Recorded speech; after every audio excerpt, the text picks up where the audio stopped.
আমি প্রথম বলেছিলাম আল্লাহর বিচার ব্যবস্থা তিন প্রকার। এক নম্বরে আল্লাহ জুলুম করে না, এই কথা বলে না কেন? করে না, দুই নম্বরে আল্লাহ ন্যায় বিচার করলে কেউ বাঁচবে না, তিন নম্বরে কেউ বাঁচতে চাইলে আল্লাহর রহমত লাগবে। এই জন্য আল্লাহ অবিচার করেন না। দুই নম্বরে আমার আল্লাহ ন্যায় বিচার করলে কেউ বাঁচতে পারবে না। তিন নম্বরে কেউ বাঁচতে চাইলে আল্লাহর ক্ষমা পাওয়া লাগবে। যে সমস্ত পাপের জন্য আল্লাহ তাদেরকে ধরেছিলেন, দেখি ওই পাপগুলো এখন বাংলাদেশে আছে কিনা। আল্লাহ রাব্বুল আলামিন বলেন, ওয়াইলা মাদিয়ানা আখাহুম শুআইবা ক্বালা ইয়া কওমি ইবুদুল্লাহা মা লাকুম মিন ইলাহিন গায়রু قد جاءتكم بينة من ربكم فأوفوا الكيل والميزان ولا تبخسوا الناس أشياءهم ولا تفسدوا في الأرض بعد إصلاحها ذلكم خير لكم إن كنتم مؤمنين الله أكبر আমি শুআইবকে পাঠিয়েছিলাম মাদিয়ান শহরে তার ভাইদের কাছে। এ কোরআনে অনেকগুলো নবীর দাওয়াতি সিস্টেম দেওয়া আছে, তারা দাওয়াত দিত এই কায়দায়, এই পদ্ধতিতে। এখানে শুআইব আলাইহিস সালামের নাম দিয়ে আল্লাহ কিছু শিক্ষা দিতে চেয়েছেন। একটু ভালো করে শুনেন। হযরতে শুআইব আলাইহিস সালামকে মাদায়েন শহরে তার ভাইদের কাছে আল্লাহ পাঠিয়ে বললেন, তুমি দাওয়াত দাও, হে আমার জাতির লোকেরা, আল্লাহ বাদে কোনো মাবুদ নেই, ইলাহ নেই, ইবাদত পাওয়ার যোগ্যতা কারো নেই। আমরা যারা সত্যি নবীদের উত্তরসূরি দাবি করছি, আল্লাহর কসম আমরাও কিন্তু এই কথাই আপনার কাছে বলছি।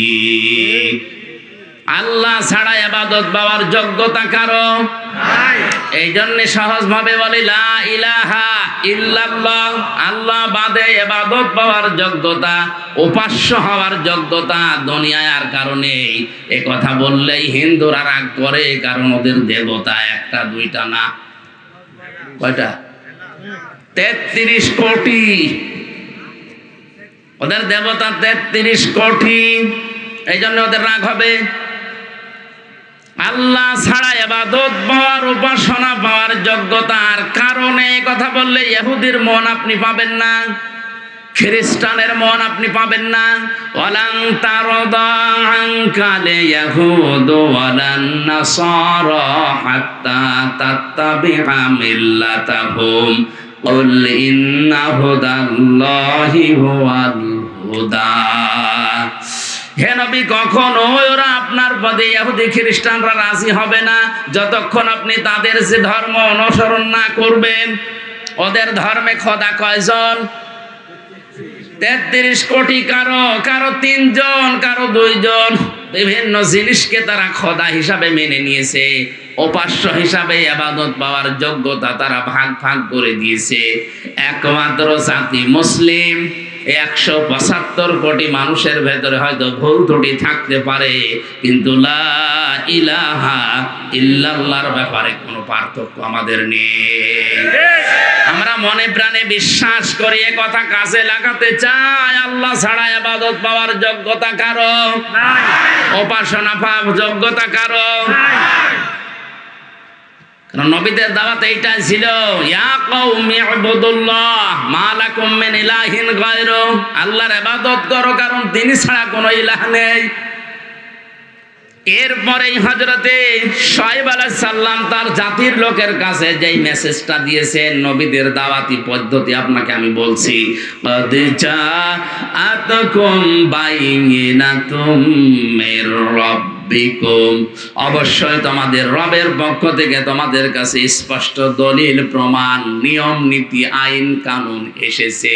সে আইনের ভেতরে 2টা কথা এখানে আল্লাহ পাক দিয়েছেন, ফাউফুল কাইলা ওয়াল মিজানা ওয়ালা তাবখাসুন নাসা আশিয়াআহুম। এক নম্বরে তোমরা ওজনে কম বেশি করবে না। কিসে? সবাই বলেন এই ওজন বলতে শুধু দাড়ি পাল্লার ওজন। এখন তো অনেকে দাড়ি পাল্লায় তুলে দেওয়ার চিন্তা আছে। হাইকোর্টের সামনে বিশাল একটা দাড়ি পাল্লা টাঙানো আছে, দুই দিকের মাপই সমান। এটা দ্বারা দেশের জনগণকে বোঝানো হচ্ছে যে ন্যায় বিচার ছাড়া এখানে কিছু চলে না। দাড়ি পাল্লা মানে কি? মানদণ্ড। দাড়ি পাল্লা মানে ন্যায় বিচারের মানদণ্ড। এটা যে এদিকেও যেমন এইদিকেও যেমন, কোন দিকে একেবারে কম বেশি নেই, সমান সমান। আচ্ছা, তো বিচার ব্যবস্থার দিকে তাকালে আজ যেটা দেখতে পাচ্ছি আমরা, ন্যায় বিচারের তুলনায় অবিচারই বেশি হচ্ছে। ন্যায় বিচারের তুলনায় অবিচার যদি না হবে, কোন কারণে আমি 3টা বছর জেল খাটলাম, আপনি জবাব দিন।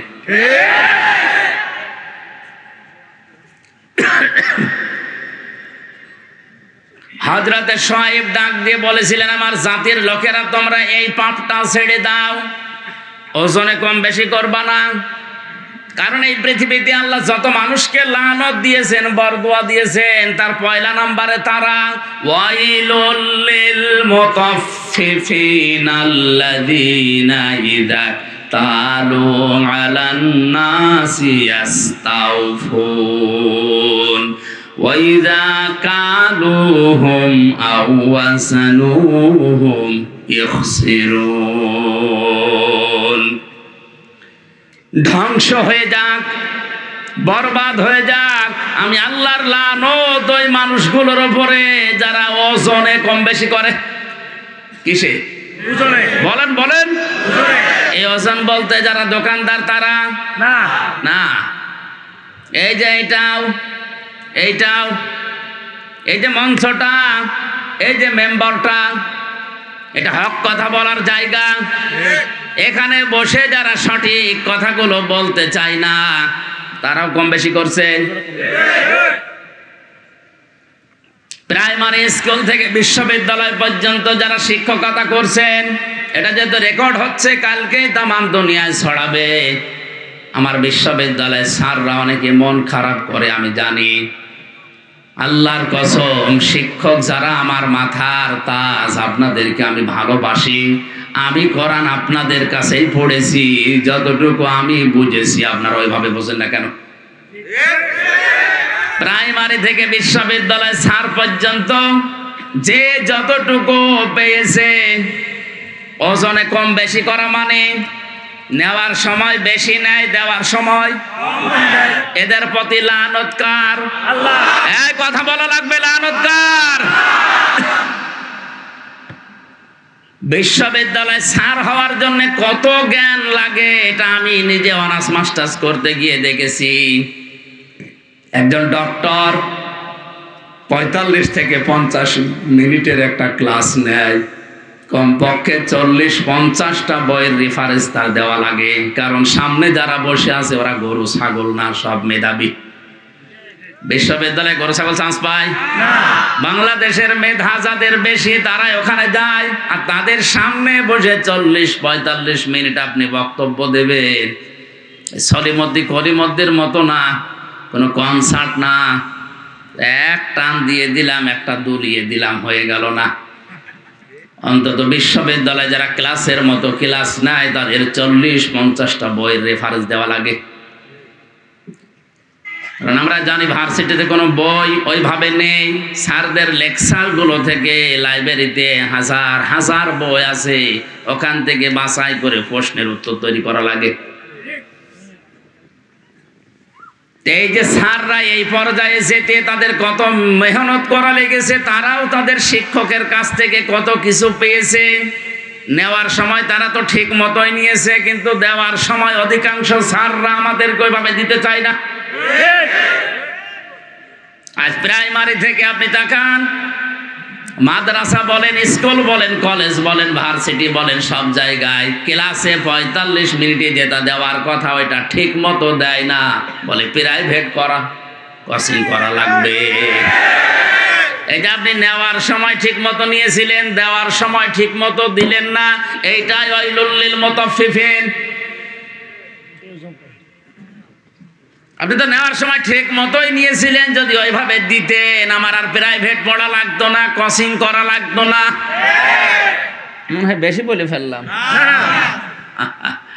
এইটাই চলছে অধিকাংশ ভার্সিটির স্যাররা, রাজশাহী বলেন, কুষ্টিয়া বলেন, বরিশাল বলেন, চট্টগ্রাম বলেন, এই সমস্ত জায়গা থেকে ঢাকায় যে প্রাইভেট ভার্সিটিতে ক্লাস নেয়। তো সরকার আপনারা যেখানে রেখেছে এই জায়গায় আপনি যতগুলো টুকু পেয়েছিলেন ওইটা ডেলিভারি দিতে পারেন না। হযরতে শুআয়ব নবী এই কথা তার জাতির কাছে বললেন যে তোমরা ওজনে কম বেশি করবা না। আলা তাবখাসুন নাসা আশিয়া, এক একটা শব্দের ভেতরে লক্ষ লক্ষ কথা এরকম পয়েন্ট আকারে আছে, যত টানবে তত বের হবে। আমার শরীরের দিকে, গলার দিকে, আরে ঘড়ির দিকে তাকে আমি খুব তাড়াতাড়ি করছি। ওয়ালা তাবখাসুন নাসা আশিয়াহুম ওয়ালা তুফসিদু ফিল আরদি বা'দা ইসলাহিহা। দ্বিতীয় নম্বরে দুনিয়াতে শান্ত হয়ে যাওয়ার পরে অশান্তি করার জন্য পায় তারা করবা না, যেটা সবচাইতে বেশি চলছে এই বাংলাদেশে। যালিকুম খায়রুল লাকুম, এইটাই ভালো কাজ। ইন কুনতুম মুমিনিন, যদি মুমিন বলে দাবি করে থাকো, ওজনে কম বেশি করা আজকে থেকেই বন্ধ করা লাগবে। এই ওজনে কম বেশি মানে খাদ্যে ভেজাল দেওয়া আছে, এই কথা বলেন না কেন? আজ হাজারো মানুষ নিজের সন্তান, নিজের বউ, নিজের মা যেগুলো খাবে ওগুলোতে ফরমালিন দেয় না, বিষও দেয় না, ঔষধও দেয় না, ওগুলো দেয় শুধু তাদের যেগুলো অন্যরা খাবে। যারা ফরমালিন দিচ্ছেন, বিষ দিচ্ছেন, ঔষধ দিচ্ছেন, এগুলোর কারণে যে ফলগুলো তরতাজা দেখতে মনে হয়, ধোঁকা খেয়ে আমাদের মতো মানুষ আমরা কিনে নিয়ে আসি, আমাদের কিডনি নষ্ট হয়ে যায়। এক কথা বলেন। এগুলো যারা করছেন ওই ব্যবসায়ীরা, আপনার দ্বারা আমার কিডনি, আমার হার্ট, আমার মস্তিষ্ক নষ্ট হয়ে যাচ্ছে। আপনি মানুষ হত্যা করার গুনাহ কামাই করছেন। আপনার উপরে আল্লাহর লানত, আল্লাহর বরদোয়া। ও বাংলার মুসলমানেরা, আল্লাহ যদি কাউকে বরদোয়া দেয়, বলেন ওরে কি আর বাঁচাবে? মানে এই মুহূর্ত থেকে ওজনে কম বেশি করা, খাদ্যে ভেজাল দেওয়া বন্ধ করা লাগবে। দুনিয়া বেশ শান্ত হয়ে যাওয়ার পরে অশান্তি তৈরি করার জন্য পায় তারা করবেন না। যদি মুমিন বলে দাবি করেন, এরপরে আরো দুইটা কথা তিনি বলেছিলেন, নাকি শেষ করে দেব? ওয়ালা তাকউদু বিকুল্লি সিরাতিন তুইদুনা ওয়া তাসুদ্দুনা আন সাবিলিল্লাহ মান আমানা বিহি ওয়া তাবগুনাহা ইওয়াজা ওয়াযকুরু ইয কুনতুম ক্বালিলান ফাকাসসারাকুম ওয়ানজুরু কাইফা কানা আকিবাতুল মুফসিদিন। আরেকটু খেয়াল করেন, আল্লাহ তাআলা বলেন তাদের আরেকটা অপরাধ ছিল, ওয়ালা তাকউদু সিরাত তাকউদু বিকুল্লি সিরাতিন তুইদুনা। ওরা মানুষকে ধরার জন্য বিভিন্ন রাস্তায় বসে থাকতো ওত পেতে। আজ বাংলাদেশে এই গণাটায় 15 বছরে সবচাইতে বেশি বেড়েছে। ওত পেতে থাকে, কখন কারে ধরিয়ে দেওয়া যায়। এ জেলায় মনে হয় এখনো শুরু হয়নি।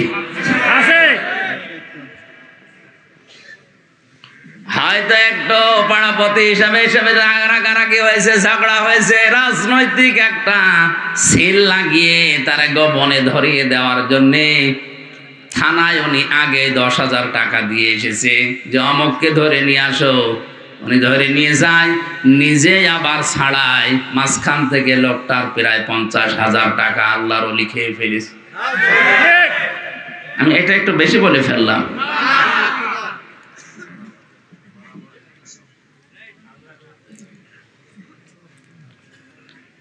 ওয়াতাসাদ্দাউনা আন সাবিলিল্লাহি, 2 নম্বরে তারা গুনাহ করত, 4 নম্বরে এটা, 4 নম্বরে তাদের অপরাধ ছিল এইটা, ওরা আল্লাহর রাস্তা থেকে মানুষকে সরিয়ে দেওয়ার জন্য বিভিন্ন কায়দা কৌশল কাজ কারবার করত।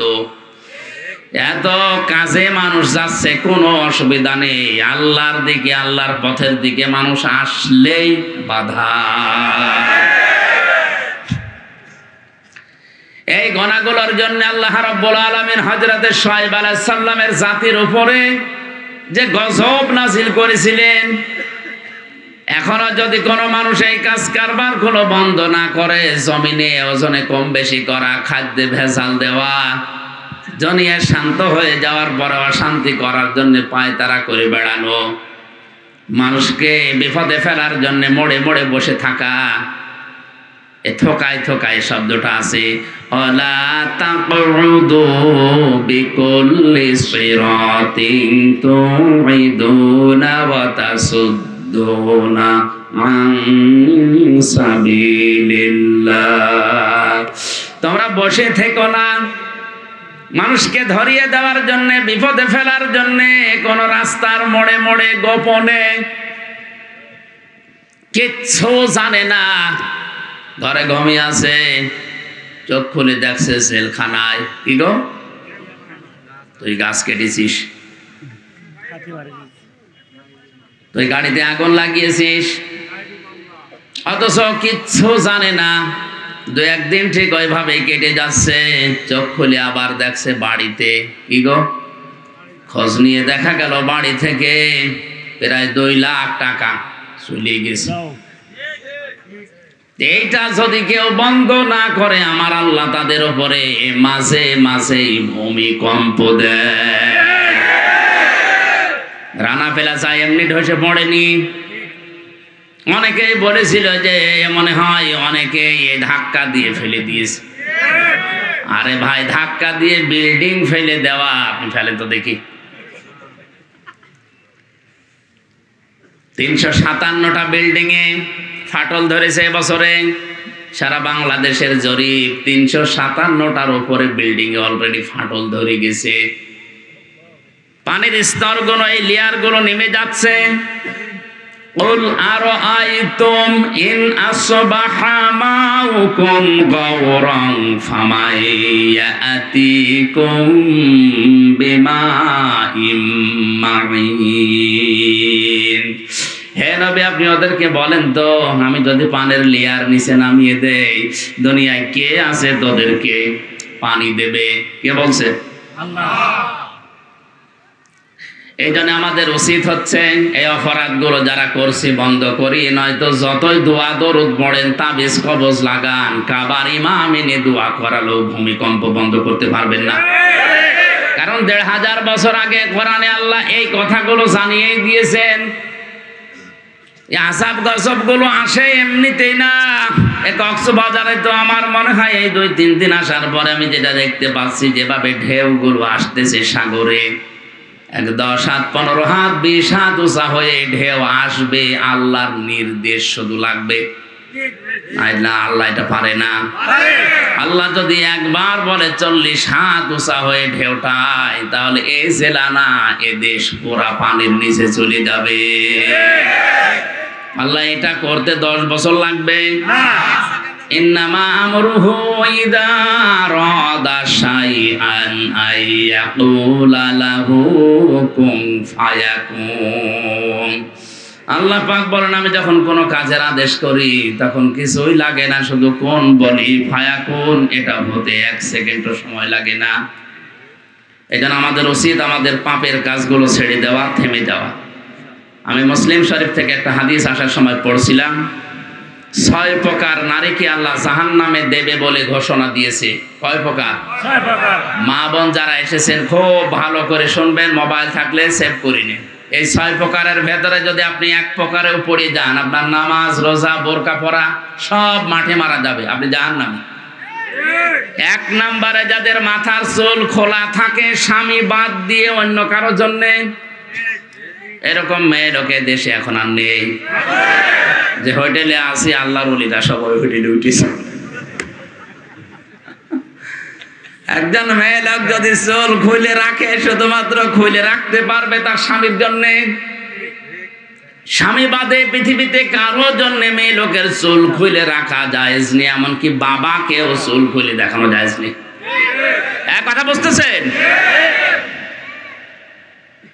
একজন মেয়ে লোকের চুল যত তার স্বামী দেখবে, তার চোখের পাওয়ার বাড়বে, তত সওয়াব বেশি পাবে ওই মেয়েটা।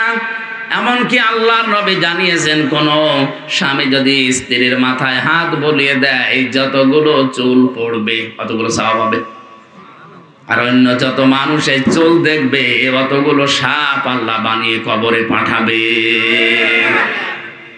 চুল ওরা দেখায় স্বামীকে না, পরপুরুষকে বেশি। এই জন্য যেই মহিলার মাথার চুল খোলা থাকবে স্বামী বাদ দিয়ে অন্য কারো জন্য, সে জাহান্নামী। 2 নম্বরে, স্বামীকে যেই মহিলা সম্মান করে না।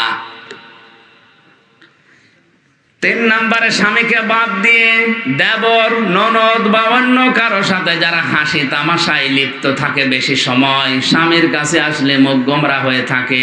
আর যদি দেবর পায়, স্বামী গিয়েছে ঘাস কাটতে, বাগে ধরে খাক, আমার দেওয়ার বেশি থাক। একটা কবিতা এরকম পড়েছিলাম কোথায় যেন, তো স্বামী ঘাস কাটতে গেছে মাঠে, ওরে বাগে ধরে খেয়ে ফেলো, আমার দেওয়ার বেশি থাক। স্বামী বাদ দিয়ে অন্যের সাথে যদি কেউ হাসি তামাশা করে, মজাক করে, ইয়ার্কি আড্ডা করে, মহিলা জাহান্নামী। 4 নম্বরে, যে মহিলা অপবিত্রতা থেকে পবিত্রতার খবর রাখে না, শরীর খারাপ হয়েছে, কবে যে পবিত্র হবে ওর খেয়ালই নেই, স্বামীর যে হক আছে ওর মনেও নেই।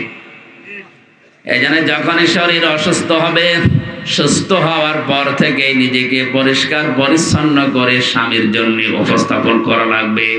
5 নম্বরে, মিথ্যা বলে, গীবত করে, এরপর আবার কসম করে কথায় কথায়।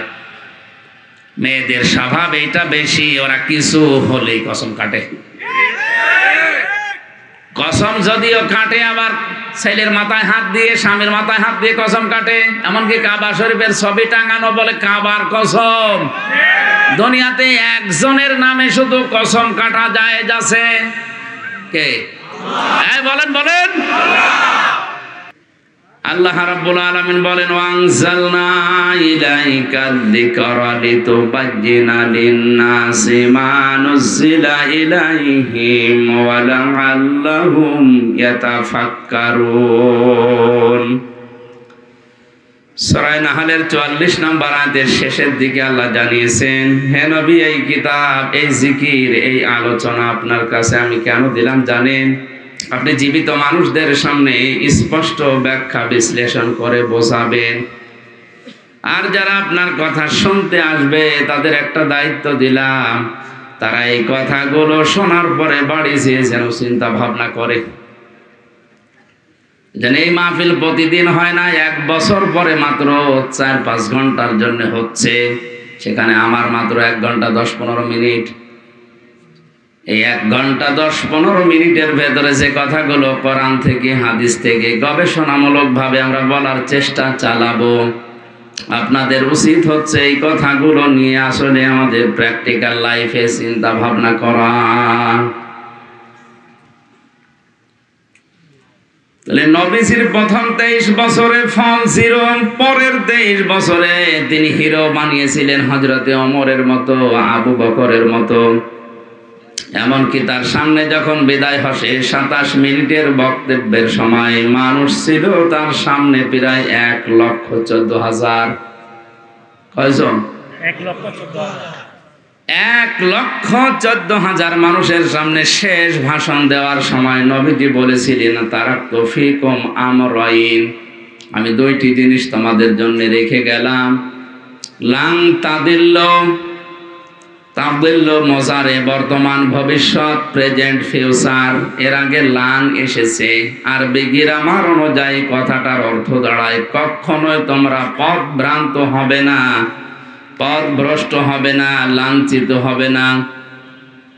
এমনকি কথার ভেতরে না খেয়ে থাকবে না, এ কথাও আছে। তাদিল্লু শব্দের প্রায় 33টা অর্থ আমি পেয়েছি। লাঞ্ছিত হবে না, না খেয়ে থাকবে না, মায়ের খাবে না, অপমান হবে না, দুনিয়ায় মাথা উঁচু করে তোমরা বাঁচতে পারবে।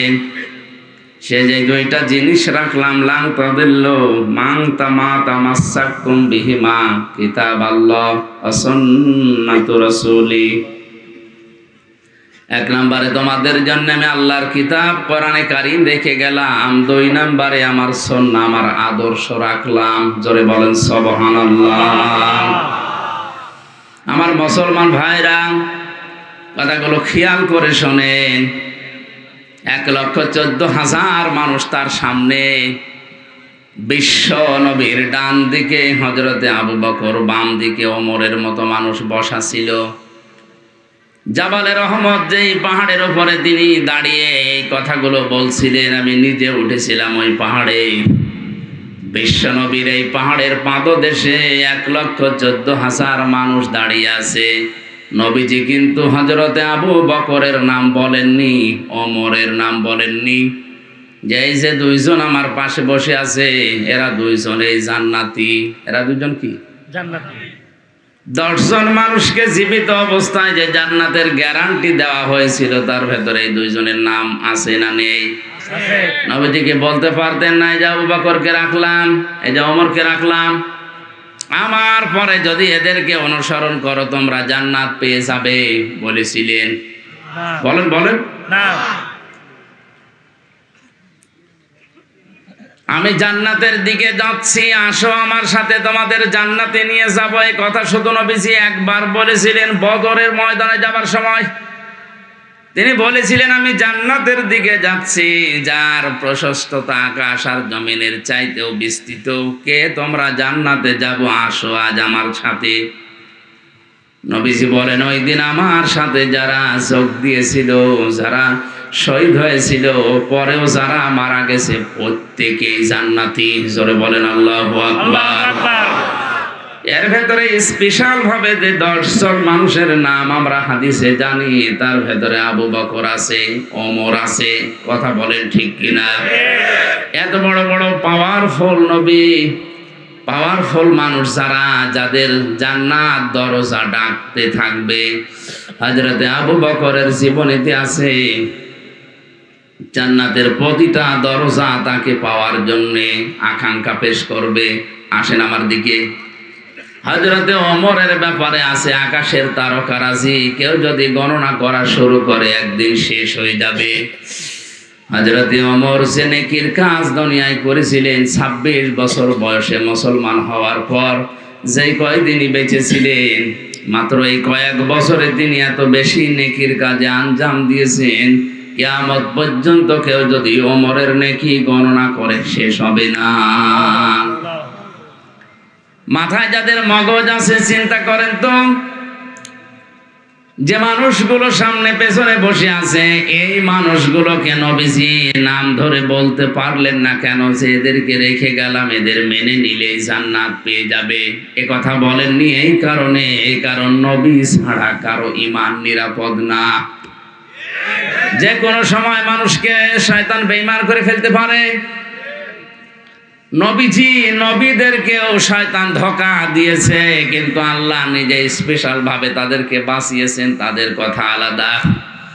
বাকি পৃথিবীর কাউকে কারো নিরাপদ না ঈমান। হযরত ওমর নিজেই বলতেন মাঝে মাঝে, এ হুযায়ফা ইবনুল ইয়ামিনকে ডাক দিয়ে, এ হুযায়ফা, তুমি তো নবীজির গোপন কথাগুলো তোমার কাছে সব বলতো, তুমি একটু ইন্তেকালের আগে যে লিস্ট দিয়ে গেছে নবীজি, যে মদিনায় মুনাফিক অমুক অমুক আছে, ওই লিস্টের ভেতরে দেখো তো আমার নামটা আছে কিনা। হযরতে হুযায়ফা ডাক দিয়ে বলে, খলিফাতুল মুসলিমিন, আমিরুল মুমিনিন, কি বলেন আপনি? জান্নাতের গ্যারান্টি দিয়েছে নবীজি নিজে আপনাকে, আর আপনি বলেন আপনার নাম মুনাফিকের খাতায় আমি দেখবো, এ কেমন কথা? হযরত ওমর চোখের পানি ফেলে দিয়ে বলেন, ভাই হুযায়ফা, আমি নবীজির কাছেই শুনেছি দুনিয়াতে কারো ঈমান নিরাপদ না মরণের আগ পর্যন্ত। আমি এখনো পর্যন্ত জানি না আমি নিরাপদে ঈমান নিয়ে মরতে পারবো কিনা। এই জন্য অন্তত দেখো মুনাফিকের যে লিস্ট আছে ওর ভেতরে আমার নামটা আছে কিনা। যদি থাকে আমি এখনো মরণের আগে তওবা করে ফিরে আসতে পারবো। মাওলানা আশরাফ ভাই হয়তো মুনাফিকদের যে আচরণগুলো ওগুলোই বলছিলেন, আমি হালকা হালকা শুনেছি। আমি কোরআন হাদিস পড়ে মুনাফিকের প্রায় 13টা গুণ পেয়েছি। কয়টা? 13টা। আমরা অধিকাংশ মানুষ 3টা জানি। কথা বললে মিথ্যা বলে, ওয়াদা করলে ভঙ্গ করে, আমানত রাখলে খেয়ানত করে, ঝগড়া হলে গালি দেয়। এরকম অনেকগুলো আমি গবেষণা করে করে কোরআন হাদিস থেকে 13টা পেয়েছি। মুনাফিকদের এই আচরণগুলোই হয়তো উনি বলছিলেন, শেষ করতে পারেননি ভাই আমার। এই সমস্ত গুণাগুণগুলো, জারগুলো, এই আচরণগুলো যদি কারো ভেতরে পাওয়া যায়, বুঝবেন তার ভেতরে নিফাকি আছে, মুনাফিকি আছে। আর মুনাফিককে আল্লাহ যদি মরণের পরে জাহান্নামে দেয়, আবু জেহেলের উপরে দেবে না, আবু জেহেলের নিচে দেবে। মুনাফিককে আল্লাহ যদি জাহান্নামে দেয়, আবু জেহেলের উপরে দেবে না নিচে? কোথায় আছে আন্দাজে বলেন আপনি।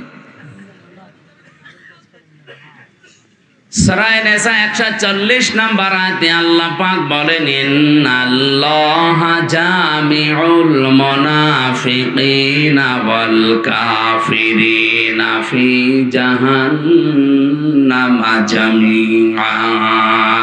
আমি আল্লাহ জাহান্নামের ভেতরে একত্রিত করব মুনাফিক এবং কাফেরদের। আগেকার নাম বলেন বলেন। আবু জেহেল মুনাফিক ছিল না কাফের?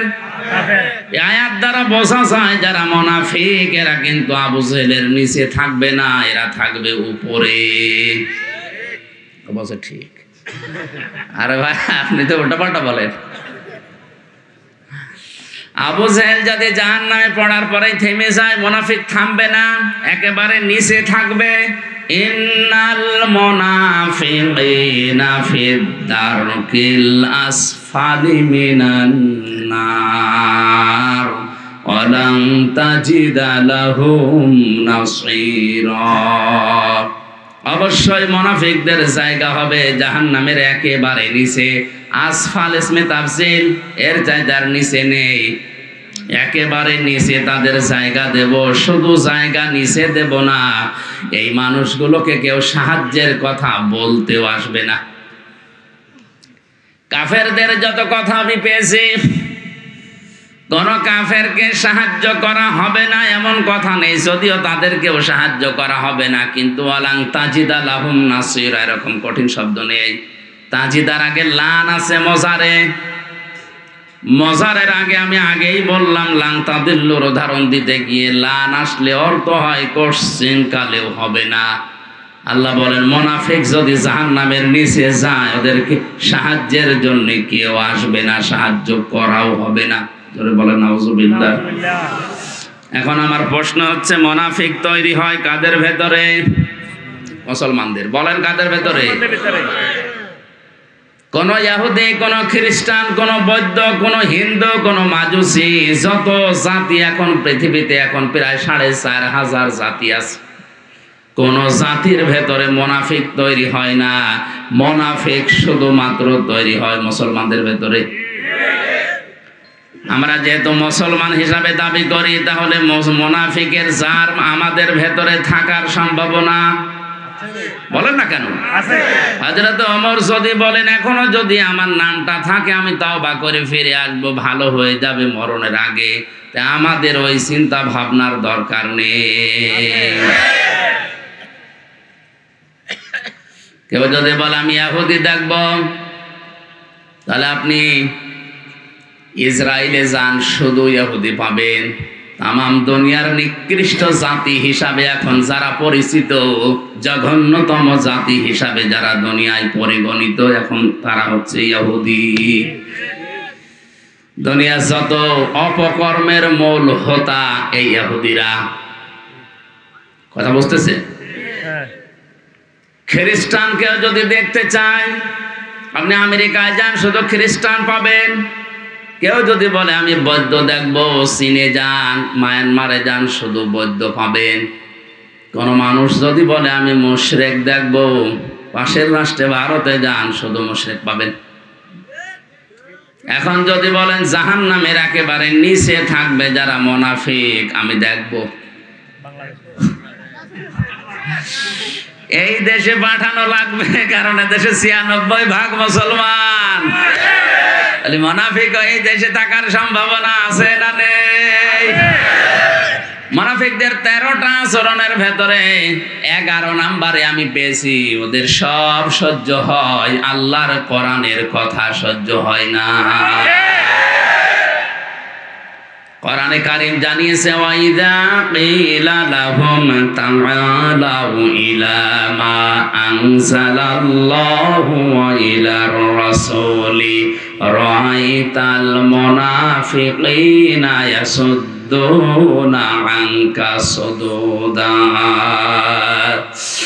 সূরা নিসার ৬১ নম্বর আয়াতে আছে, আল্লাহ পাক বলেন, হে নবী, যখন আপনি মানুষদেরকে বলবেন আসো আল্লাহ এবং রাসূলের আদেশের দিকে আসো, রাআইতাল মুনাফিকিনা, আপনি দেখতে পাবেন মুনাফিক যারা ইয়াসুদ্দুনা আনকা সুদুদা, আল্লাহ এবং রাসূলের আইনের কথা, আদর্শের কথা বলা মাত্রই তারা আস্তে করে পেছন দিক থেকে কেটে পড়বে। হয়তো বিভিন্ন নাম দিয়ে তারা কাটবে। কিছু কিছু মানুষ বলবে এটা রাজনীতি। আজ দেশে বলে না, আল্লাহর আইনের কথা বলতে গেলে, রাসূলের আদর্শের কথা সঠিকভাবে তুলে ধরতে গেলেই বলে এইটা রাজনীতি, এ ওয়াজ হচ্ছে না, আস্তে করে চলে যায়। আপনি বলেন ১৫০০ বছর আগে সূরা নিসার ৬১ নম্বর আয়াতে আল্লাহ যা যা বলেছে বাংলাদেশের সাথে এখন মিলে যাচ্ছে। আমার তো মনে হয় আমি যে কথা বলছি এখন খাপের খাপ, মমতাজের খাপ মিলে যাচ্ছে না? মুনাফিক দেশে এখন আছে। আল্লাহর আইনের কথা বললে এর কাছে রাজনীতি মনে হয়, রাসূলের আদর্শের কথা বললে, রাসূলের বিচার ব্যবস্থার কথা বললে এর কাছে রাজনীতি মনে হয়।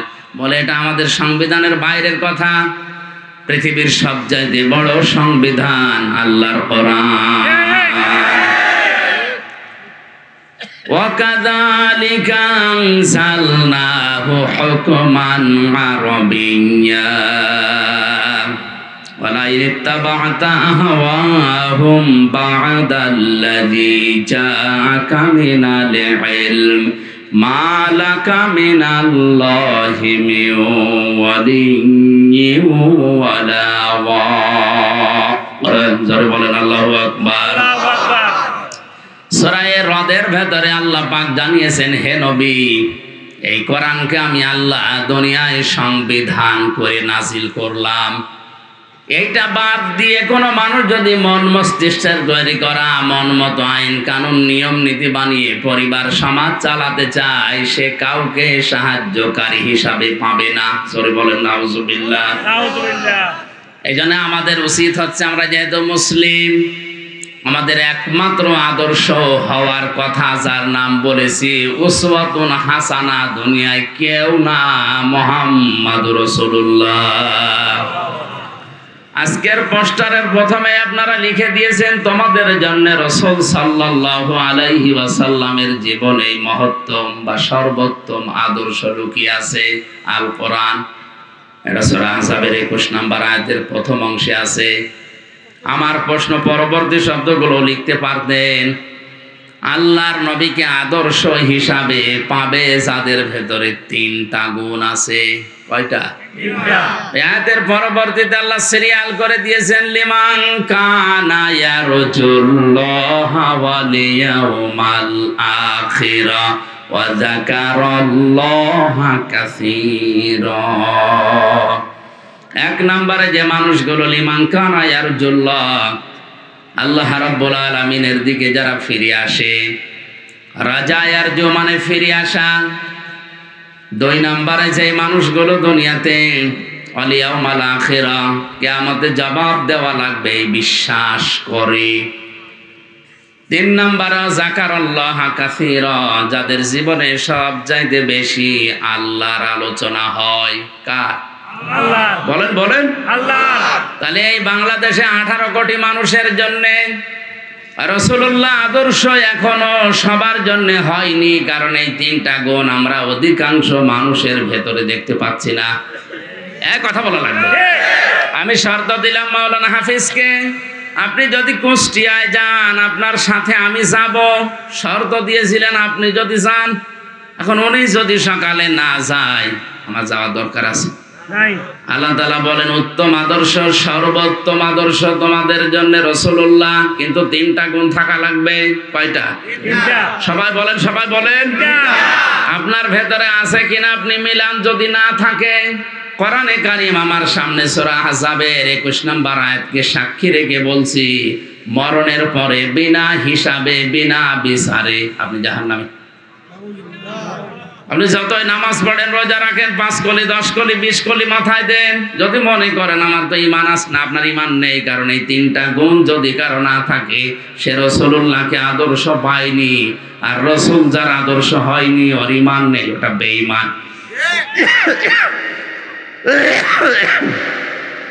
খুব মনোযোগ সহকারে শোনেন। আল্লাহ রাব্বুল আলামিন বলেন, এক নম্বরে যারা সব কাজ আমি আল্লাহর দিকে ফিরে আসার নিয়তে করে, যে কোনো কাজে হাত দেওয়ার আগেই চিন্তা করে আল্লাহ এই কাজে আমার আল্লাহ রাজি আছে তো। আজকে যে গাড়িতে আসলাম, লোকটাকে আমি এর আগে কোনোদিন দেখেছি বলে মনে হয় না, কিন্তু যে ভালোবাসা আমার প্রতি দেখিয়েছে, দুনিয়ার স্বার্থ পাওয়ার জন্য না, এটা আল্লাহর জন্যে। দুনিয়ায় যাকে আপনি ভালোবাসবেন, যাকে এগিয়ে দেবেন, সাহায্য করবেন, লোক দেখানোর জন্য, স্বার্থ পাওয়ার জন্য না। যে মানুষগুলো শুধুমাত্র আল্লাহর জন্য কাউকে ভালোবাসে। 2 নম্বরে আল ইয়াউমাল আখিরা, কিয়ামতের দিবসে যারা বিশ্বাস করে। সে জন্মের পর থেকে শুনছে কিয়ামত হবে, কিয়ামতের দিন আছে, কিন্তু কিয়ামত যে কি, কিভাবে হবে, কিয়ামতে জবাব দেওয়া লাগবে, এই বিশ্বাস যদি কোনো মানুষের ভেতরে একবার জন্ম হয়ে যায়, ওর জীবন থেমে যাবে। আয়াতের তাফসীর করতে গিয়ে আমি জেলখানার ভেতরে থাকাকালীন ফি জিলালিল কোরআনে পড়েছিলাম। আছেন আপনারা ময়দানে? খলিফাতুল মুসলিমিন হযরত ওমর তার সন্তান আব্দুল্লাহকে ভর্তি করলেন মাদ্রাসায়। ওই সময় হযরতে আলী ছিলেন প্রধান বিচারপতি, তার সন্তান হোসাইন ওই একই মাদ্রাসায় ভর্তি হয়েছে। বারবার কলম ফেলে দিচ্ছে, আব্দুল্লাহকে বলে কলম তুলে দাও। তিনি 1 বার 2 বার 3 বার তুলে দিলেন। প্রেসিডেন্টের ছেলে স্বাভাবিকভাবে রাগ হয়ে গেছে, ডাক দিয়ে বলে হোসাইন, ইচ্ছা করে কলম ফেলে দাও, আমারে তুলতে বলো, আমি কি তোমার চাকর খাদেম? হযরতে হোসাইনও রাগ করেই বলে ফেলেছে, আব্দুল্লাহ তুমি শুধু খাদেম না, খাদেমের বাচ্চা খাদেম। মেম্বারের ছেলেকে এরকম গালি দিলে তারও মেজাজ খারাপ হয়, আর তিনি দেশের প্রেসিডেন্টের ছেলে। এক দৌড়ে বাড়িতে গিয়ে বলে, আব্বা আমি আর মাদ্রাসায় যাব না। কেন? হোসাইন আমারে গালি দিয়েছে, আমি নাকি খাদেমের বাচ্চা খাদেম। হযরত ওমর বিচক্ষণ মানুষ ছিলেন, ডাক দিয়ে বলে, সন্তান আমি বিচার করব, কিন্তু এখন না, জমার দিন। জমার দিন তিনি খুতবা দিচ্ছিলেন, বক্তব্যের মাঝখানে তিনি দাঁড়িয়ে বললেন, এখানে হযরত হোসাইন আছে? বলে হ্যাঁ। এদিকে আস, তুমি আমার ছেলেটাকে গালি দিয়েছো খাদেমের বাচ্চা, চাকরের বাচ্চা বলে? বলে হ্যাঁ দিয়েছি। কেন দিলে? হযরতে হোসাইন বলে, ওমর হাতে মুখে হাত দিয়ে বলেন তো, আপনি কি আমার নানার খাদেম ছিলেন না? হযরত ওমরের কথা বন্ধ হয়ে গেছে, চোখ দিয়ে টপ টপ করে পানি পড়ছে। সাহাবীদের বললেন, নবীর সাহাবীরা বিচার হয়ে গেছে। ছোট মানুষ তো, আব্দুল্লাহ বসে না, বলে বাবা তুমি তো এখনো বিচার আরম্ভই করনি, হোসাইনকে মারবে না? হযরত ওমর বলে, বাবা যে বিচার করেছি এটা আমার অনেক কাজে লাগবে। হোসাইন তুমি যেটা বললে এটা কি লিখে দিতে পারবে? হ্যাঁ। খেজুর পাতা আর একটা পৃষ্ঠা, খেজুর পাতার একটা পাতা নিয়ে এসেছে খেজুর গাছের, ওখানে লিখে দিয়েছে, ওমর আমার নানার খাদেম ছিল, এটা আমি দেখেছি। সই করে দিলাম ইসি হুসাইন ইবনে আলী। যান। হযরত ওমর কাগজটা হাতে নিয়ে মুখে জমা দিলেন। ছেলেকে ডাক দিয়ে বললেন, বাবা, মারা যাওয়ার পরে এই কাগজটা আমার কাফনের ভেতরে দিয়ে দিও। কিয়ামতের ময়দানে যদি আল্লাহ আমাকে প্রশ্ন করে আর জীবনের যদি কিছুই কবুল না হয়, অন্তত এই কাগজটা তুলে দেখাতে পারবো, মাবুদ তোমার নবীর নাতি লিখে দিয়েছে আমি নবীর খাদেম ছিলাম।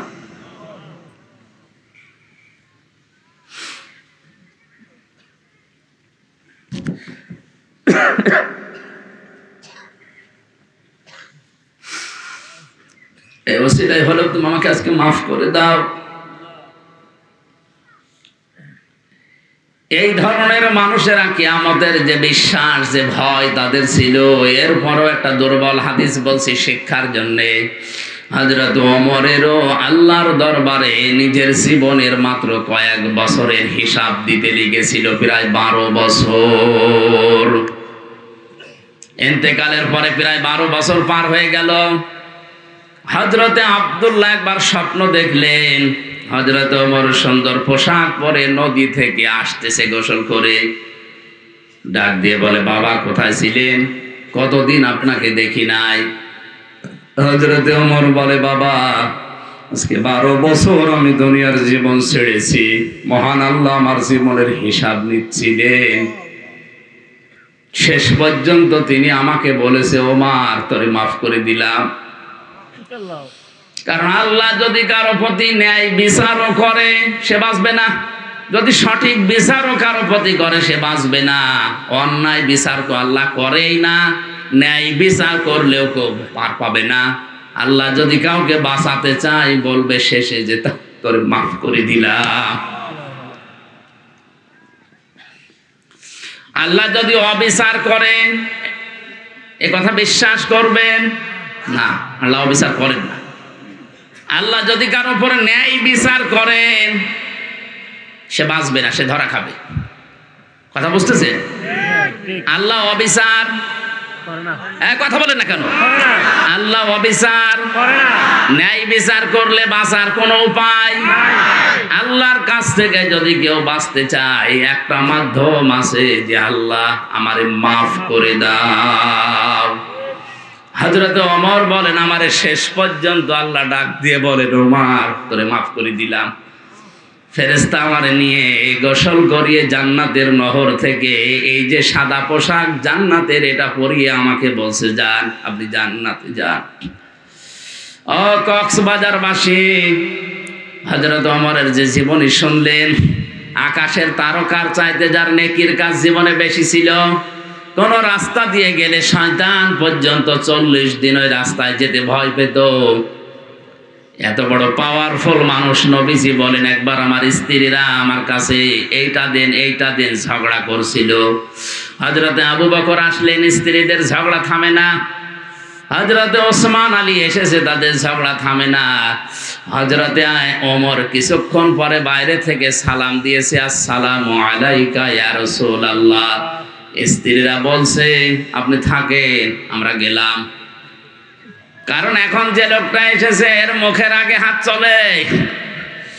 হযরতে ওমরকে দেখে ওই দিন নবীজি বলেছিলেন, ওমর তুমি যে রাস্তা দিয়ে চলো ও রাস্তায় শয়তান পর্যন্ত চলে না। এই ধরনের মানুষ যদি কিয়ামত নিয়ে এই টেনশনে থাকে, আমাদের কি হয়েছে বলেন? নবীজিকে আদর্শ পাওয়ার জন্য কিয়ামতে জবাবদিহি করা লাগবে। এই টেন্ডেন্সি, এই বিশ্বাস আমাদের জন্ম দেওয়া লাগবে। এটা নেই এই জন্য আজ দুর্নীতি হয়, এইটা নেই এই জন্য আজ বেগম পাড়া তৈরি হয়, এইটা নেই এই জন্য আজ আমাদের অধিকারগুলো আমরা আদায় করতে পারি না। এটা যদি কোনো মানুষ 100 ভাগ বিশ্বাস করে যে আমার জবাব দেওয়া কিন্তু লাগবে, 2 দিন আগে 2 দিন পরে ওর জীবন এমনিতেই পাল্টিয়ে যাবে। মক্কার ওই মানুষগুলো তাদেরকে জোতা মেরে লাঠি মেরে মানুষকে হেদায়েত করেনি। নবীজি এই কিয়ামতে জবাব দেওয়া লাগবে এই কথাগুলো যখন তুলে ধরেছেন, ওই মানুষ যাদের বিবেক ছিল, বুদ্ধি ছিল, যাদের কপালে হেদায়েত ছিল, তারা এমনিতেই এই কথাগুলোর উপরে ঈমান এনে পাল্টিয়ে গেছে। আমি রাসূলুল্লাহকে আদর্শ পাওয়ার জন্য ৩ নম্বরে বলেছিলাম ওয়া যাকারাল্লাহা কাসীরা, যাদের জীবনে সবচাইতে বেশি জিকির থাকবে, আলোচনা থাকবে আল্লাহর। আল্লাহ কাসীর দিয়েছেন, কলিলানে দেননি, আবার কাসীরুন দেননি, কাসীর আছে। সব চাইতে বেশি তাদের মুখে, তাদের পরিবারে, সমাজে, রাষ্ট্রে, তাদের সব জায়গায় নাম থাকবে, আলোচনা থাকবে কার? কালিমাতুল্লাহি হিয়াল উলিয়া, আল্লাহর কালিমা তাদের উপরে থাকবে। আমার মনে হয় সংসদ ভবন থেকে শুরু করে আমাদের এই ইউনিয়ন পরিষদের অফিস পর্যন্ত সব জায়গায় আল্লাহু আকবার বড় করে লিখে রাখা দরকার। দেখলে আল্লাহর নাম মনে হয়, কিন্তু এগুলো না দিয়ে এমন এমন জিনিস আমরা টাঙিয়ে রাখি, আল্লাহর নাম তো দূরের কথা, কার নাম মনে হয় আল্লাহ জানে।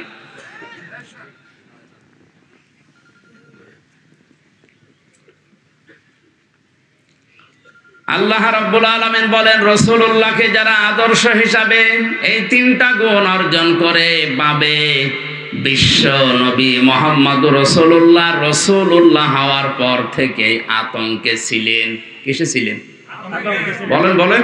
আতঙ্কে ছিলেন। 1 থেকে 40 বছর তার সমস্যা হয়নি। 40 থেকে 63, 23 বছরে 82 বার তাকে ডাইরেক্ট হত্যা করার জন্য ইহুদিরা চেষ্টা চালিয়েছে।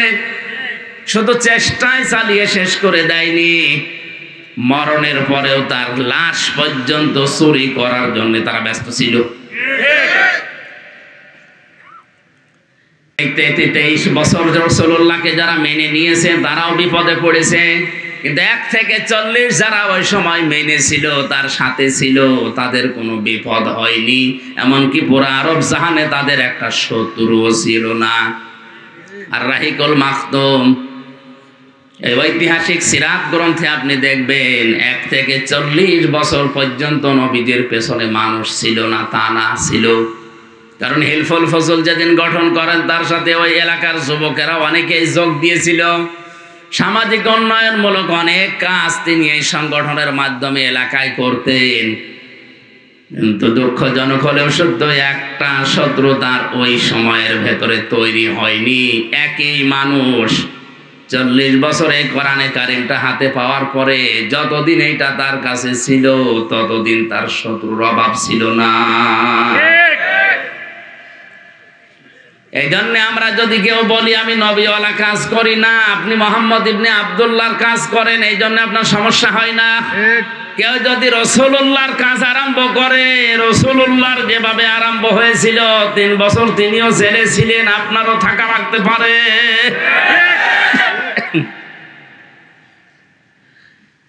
আমাদের উচিত হবে যে আয়াতটা আপনারা লিখে দিয়েছেন, এটা আমাদের বাস্তব জীবনে যদি আমরা সেট করতে চাই, ওই 3টা শর্ত আমাদের মানা লাগবে।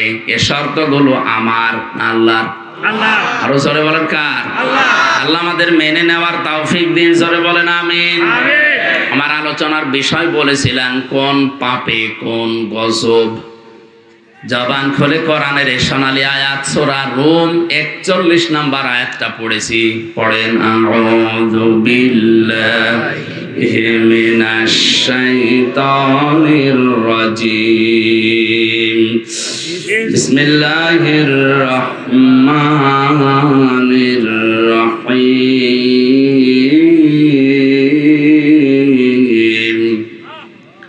যাহারাল ফাসাদু ফিল বাররি ওয়াল বাহরি বিমা কাসাবাত আইদিন নাস লিয়ুযীকাহুম বা'দাল্লাযী আমিলু লা'আল্লাহুম ইয়ারজিউন।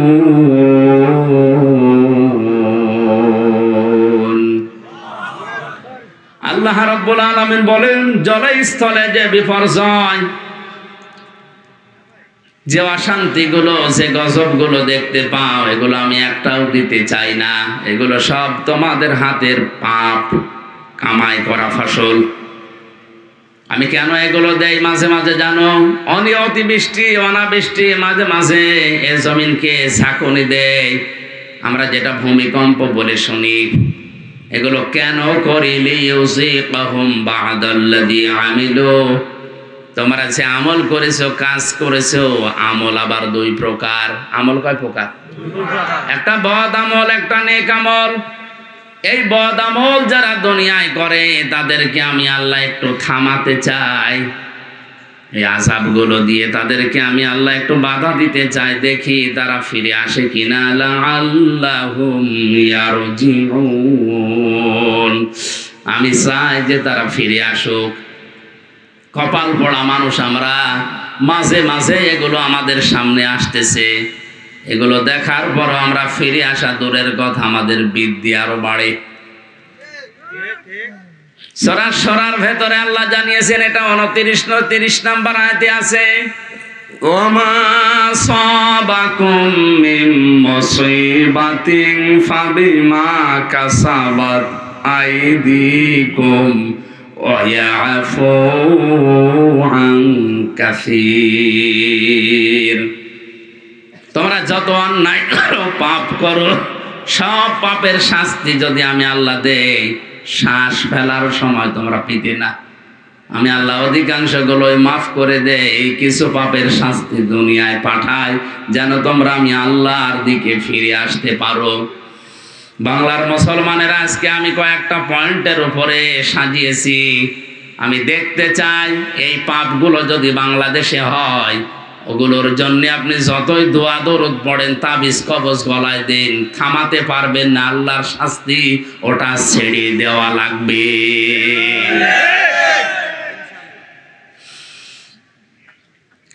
কোরআনে কারিমে সূরা আনকাবুত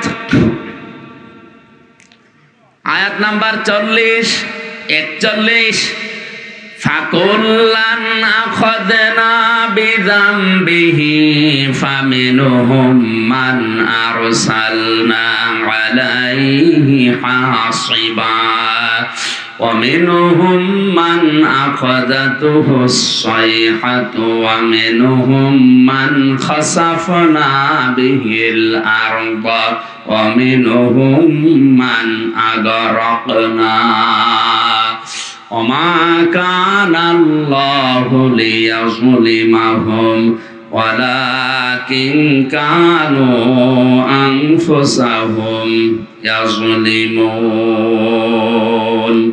সুবহানাল্লাহ আলহামদুলিল্লাহ লা ইলাহা ইল্লাল্লাহ। সুবহানাল্লাহ আলহামদুলিল্লাহ